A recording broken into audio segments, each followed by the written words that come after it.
A gente costuma falar que o que marca passa rápido, mas aquilo que nos sustenta parece que nunca vai passar. Eu queria muito, mas muito, viver preso naquele período. Do dia 26 de novembro, passando pelo sábado como esse, até chegar no 8 de dezembro. Até aquele dia 25 de novembro de 2024, tínhamos o que precisávamos, mesmo que aquilo nos corroesse por dentro. Daquela vitória por 3-0 contra o Vasco, até os sucessivos empates ao chegar naquele doloroso contra o Vitória, a gente sabe o que veio na nossa mente. O Botafogo é proveniente do caos. Ora, o Botafogo de Futebol e Regatas se une após uma tragédia na década de 40. De alguma forma inexplicável, precisamos estar perto dela para prosperarmos. Tal qual a estrela e os planetas. Marlon já avisava, era para ser ali. Tinha que ser aqui, cara. Tinha que ser aqui, mano. Tinha que ser contra eles, porra. Naquele estádio em que espantamos um demônio olhando dentro dos seus olhos, naquela decisão do VAR, meses antes. O Botafogo não selaria ali o título como muitos esperavam há algumas semanas, mas o conquistaria justamente por retomá-lo ali. Mental era o tema? A fria, calculista e errada jogada terminaria em gol de Gregory. Naquela entrevista dias antes daquelas decisões, Arthur Jorge sabia o que estava dizendo. E eles também vão pegar o Botafogo. No segundo tempo, um anúncio na TV não prevê o gol de Savarino após um quase gol do Palmeiras. Já o destino predestinava sim a Adrielson a reabrir o livro da história do Botafogo e reescrever a sua própria história. Fazendo do Allianz um bom lugar mais uma vez, era hora de ir a Buenos Aires. Todos que puderam e até quem não pôde foi. Via terra, mar, ar e até dentro de rio nas fronteiras. Contamos isso, eu e Mauro Betting, no livro que estamos escrevendo. Quem ficou no Rio de Janeiro e em qualquer canto do Brasil foi de coração. E até os que já partiram foram de alma. Zé Fogareiro disse muito bem. Tinha que ser em um palco aberto, sem cobertura. Havia muita gente lá de cima que precisava ver aquilo. 50 mil alvinegros rumo ao fim da travessia no deserto, como disse Jorge Igor, já era impactante. Havia milhões a mais no céu. E cá entre nós, até os alvinegros do outro lado, o de Minas, sabiam lá no fundo. Era nosso. Mas a confiança estava alta demais. O caos precisava aparecer. E foi cedo. Chegou o 30 de novembro. E quem acertou em cheio um chutaço para abrir o placar contra o Palmeiras, também acertou em cheio o adversário com 40 segundos. Após tanto samba de Adnet, melancolia, expulsão. Até quem estava lá em cima se sentiu no inferno. E foi aí que vivenciamos o momento mais gostoso de nossas vidas como botafoguenses. O gap entre a expulsão, a reflexão de que tem jogo e o gol do camisa 7. Começa com Marlon Freitas, incorporando Didi, líder da Copa de 1951. Sua caminhada com a bola debaixo do braço até a marca do meio, após o gol da Suécia, foi representada pela fala de Marlon na rodinha, após o baque da expulsão. Com o Botafogo é sempre desse jeito, e vai ser assim. Marlon valia por dois, por ele e pelo seu pai, dentro do seu coração. Já parou para pensar que aqueles 35 minutos são a representação do que é o Botafogo e do que são as suas batalhas desde sempre? Sabemos que há quem teorize que o Botafogo é quem parece que vai dar certo, mas dá errado. Que tinha tudo para dar certo e dar errado, mas na verdade o Botafogo é o errado que deu certo. Dar certo, no mais superficial sentido, é ganhar, na maioria das vezes. Mas no planeta em que o botafoguismo habita, dar certo é seguir existindo. É falir e ressurgir nas superstições de Carlito, é quebrar de novo e voar com o anjo das pernas tortas. É ser escorraçado pela ditadura, perder a sede e voltar campeão após anos em um estádio de madeira. É tudo ser feito errado e terminar com "Túlio vai fazer!" O gol do 7 é cair, estar fadado a acabar e ressurgir. Não porque a camisa só pesa, mas porque a camisa do Botafogo levita. Nas pancadas de Sandro, nas defesas de Jefferson, nos gols do Portal de Romildo, nas vezes que vimos o Chay. Esse caos que envolve a glória é a nossa marca, sempre foi. A ponto de eu e meu amigo Mauro Betting estarmos escrevendo um livro sobre o Mágico 2024, com várias histórias de jogadores, técnicos e torcedores. O Botafogo é ter a certeza do fim e, a partir dele, urrar, coexistindo. Há quem encontre luz no fim do túnel. O Botafogo e o botafoguense fazem da escuridão a luz. A cada chute errado do Galo, a cada aquecida de Danilo Barbosa do lado de fora ignorada por Arthur Jorge, a coragem do mister inclusive representou João Saldanha, que costumava dizer que deixava as feras do ataque resolverem tudo, até os erros de passe de Lianco e os chiados da torcida do Galo. Aquele fudeu dos 40 segundos virava o tem jogo dos 20 para frente.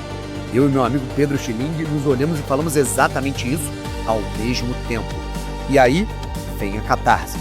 A construção daquele gol é uma música. Aos 33 minutos, Arthur Jorge chama o grupo para uma conversa enquanto Barbosa é atendido. Ele estava escolhendo ali a trilha sonora.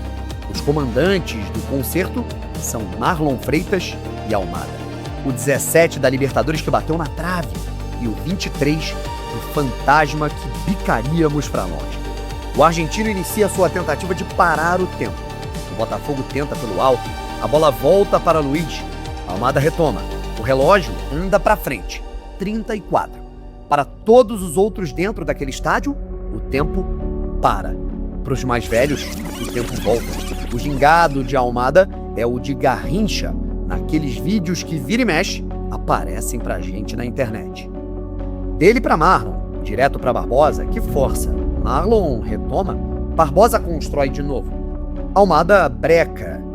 Agora ele pausa a noção de espaço do adversário em maioria. Marlon devolve ao argentino e atrai com a sua marca o adversário, a inteligência. Abre-se o espaço. É o que Almada, encarnado de Garrincha, precisa para acionar o 7 e não passar só a bola, mas a alma de Garrincha para o corpo de Luiz Henrique. Garrincha domina e o Monumental se levanta. Um déjà vu daquele jogo contra o River Plate em que Garrincha inventou o olé. Aos poucos, cada um dos 20 no banco do Botafogo também se levantava, assim como cada um de nós, os 50 mil ali dentro. Ele dribla, entrega para Marlon. O chute sai mascado. Mais uma síntese. A história de Marlon Freitas. O que se pensa ser o errado a olhos nus é o que culmina o certo. Marlon é o Botafogo. O errado que deu certo. O herói silencioso. A referência por trás das câmeras. O ídolo dos mais simples alvinegros do dia a dia. O homem dos lançamentos certeiros precisava chutar errado aquela bola, que rebate e sobra para Garrincha no prolongamento da pequena área, como dizia Valdir Amaral. Um chute malandro de um carioca do pé da serra, um sorriso reluzente já virando para comemorar. O time da malandragem põe quem está em maioria no campo no bolso e nos faz lembrar de quem está em maioria na terra prometida. O grito de gol mais alto. E não foi pela altura dos gritos ou pela quantidade deles. Era o carregamento de 35 minutos de volta por cima que simbolizaram a história do Botafogo. Há quem jura que ouviu gritos do céu, já que um avião escrito gol sobrevoou o estádio assim que Almada iniciou sua hipnose. Botafogo 1-0, mas não bastava. O Botafogo não só sobrevive quando todos cravam a sua morte, ele faz questão de mostrar que ainda por cima é capaz de matar. O nosso malandro com a 7 toma a frente do adversário e é calçado pelo rival. Penal para o Botafogo. Quem iria para a bola? Os pênaltis nos eram traumáticos desde o ano passado. Alguns já tinham perdido esse ano. Era a hora do 13, o número que amedronta os covardes. O da sorte para os apaixonados em conquistar. Tinha que ser um canhoto com a 13. Do lado esquerdo da câmera da transmissão, Só que não seria uma loucura sutil no meio do gol. O gol de Alex Telles era uma mensagem, um grito. Também era o resumo da sua passagem. Me dá essa porra aqui que eu resolvo. Abocanhou a nossa lateral e a liderança de quem parecia ter nascido no clube, encarnado talvez por uma enciclopédia Newton Santos, uma bomba seca, quase a furar a rede do lendário Monumental. Um gol que foi uma mensagem aos botafoguenses. Vamos resolver essa merda logo. Aos que clamavam pela nossa desgraça, e vai pra puta que pariu tem dado. Nosso torcedor recebeu o recado. E se o primeiro gol havia sido com cara de choro, de boa notícia, nesse as sobrancelhas vieram pra dentro. Uma comemoração de orgulho dos nossos e de ódio de quem estivesse contra em qualquer lugar. Faltava pouco, mas o caos sempre nos ronda. Segundo tempo, no primeiro ataque mineiro, gol de cabeça de um baixinho que havia acabado de entrar. Me lembro de ter sentado, olhando pra baixo, pois sabia que eles não podiam diminuir justamente naquele momento, cara. A Vitória, minha mulher, me puxa e me dá uma dura como se fosse um policial e berra no meio da minha cara. É o seu sonho. Você sonhou. Não desaba agora. Olhei pro lado e o roteiro era o mesmo com cada dupla nas arquibancadas. Um apoiando o outro. Em campo, John salvava os desamparos da defesa, Adrielson salvava a desatenção de Barbosa em lance e vice-versa. O tempo passava. Devagar, mas ele passava. Como passava nos instantes finais em 89 e em 95. A tensão se tornaria esperança em meio a uma notícia ruim. Isso é Botafogo. O quarto árbitro levantava a placa. Mais 7 minutos. Um argentino na minha frente gritou "No!", reclamando, balançando a cabeça. Ouvia-se pelo estádio inteiro pessoas com estrela solitária no peito dizerem: 7, é fogo, acabou, é nosso, ganhamos. O nosso pessimismo enraizado às vezes vira esperança no trágico. O time com quem empatamos 2 semanas antes com 1 a mais era o que estávamos ganhando, batendo com 1 a menos. Além de resiliente, forte e supersticioso, o Botafogo é justo. Algo atestaria que estávamos realmente vendo o paraíso após 30 anos no deserto. E não era miragem. E precisava ser alguém que carregou feridos em meio ao sol escaldante. Alguém que lutou pela vida na infância e deu certo tarde. Errado que deu certo.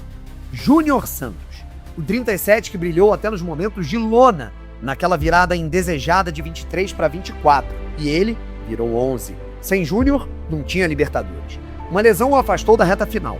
E em meio à nossa organização defensiva que não podia baixar o nível do impecável, seu caos mental e confuso era o que alinharia tudo. Por 2 vezes tentou uma loucura na ponta ao invés de segurar a bola. Na segunda, ele conseguiu. Ele não queria ganhar tempo, queria acabar com ele. Mais uma assinatura de Mané Garrincha. A tentativa de assistência vira passe para si mesmo. Aos 90 mais 7, o gol que nos faria pisar pela primeira vez no paraíso seria marcado por um Santos de canhota para simbolizar o lateral esquerdo ídolo Newton. Mas, Brown, o Newton Santos não é canhoto, ele é destro. Sim, mas também não sabemos até hoje se Júnior Santos é destro ou canhoto. A partir dali é confusão. É grito de campeão antes mesmo de um apito final que sequer ouvimos e sequer precisávamos. Festa no Monumental, no Newton Santos, em general, no Brasil, em todos os cantos e em cantos ouvidos até do além. Bete Carvalho cantava alto na caixa de som, o microfone vinha dos céus. Era hora de festejar o nosso próprio sofrer de décadas que tornava a festa ainda mais gostosa. Buenos Aires ficou pequena, o bairro de Botafogo, que nos chamam, e temos tanto orgulho disso, ficou enorme, varando 2 madrugadas de comemorações. O manequinho estava vestido e ainda se manteria pela iminente conquista do Brasil. Nada mais malandro que um Botafogo de ressaca ir para outra região encaminhar o título brasileiro em uma jogadinha ensaiada linda. Com a nossa lenda paraguaia no gol, fazendo jus à idolatria nas vagas magras. Gatito segurando o título, que estava vindo até os minutos finais daquela noite em Porto Alegre, mas nos instantes finais em BH, gol do Palmeiras. Meu Deus, cara, ainda não tinha dado certo. Por que tem que ser tão difícil? Mas tem que dar certo na nossa casa. Faltava algo lá. Tinha que ser lá. Com a nossa gente, com as famílias dos caras. No nosso Rio de Janeiro, no engenho de dentro que virou um pedaço de Botafogo, no nosso Newton Santos. Ali era festa. O timaço jogava por música, dessa vez sem orquestra, sem a necessidade de parar o tempo. Era samba, pagode, funk, suco de Rio de Janeiro com pitada venezuelana para abrir o marcador diante do São Paulo.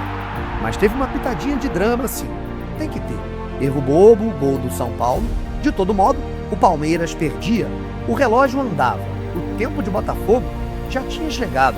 E o apito final parecia pouco importar. E importaria menos ainda com o gol de Gregory, no último lance do Brasileirão. Expulso na primeira pisada da final da Libertadores, glorificado no último toque na bola do campeonato. Ironia do destino, o Botafogo era campeão do Brasil e da América com 2 gols no fim do jogo, a rede balançando, antecedendo o apito final. Os fantasmas da década e do ano maldito que nos engasgou foram embora. Chega de tomar gol no final, agora é fazer. Melhor, tudo isso era o combustível, só um caos imenso no ano anterior para nos levar diretamente ao ano mais mágico das nossas vidas.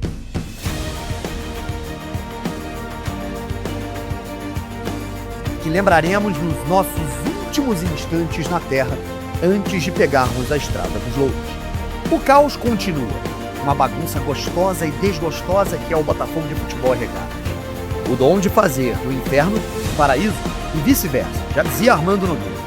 Um ano passou rápido, ou melhor, nem passou, e nunca vai passar.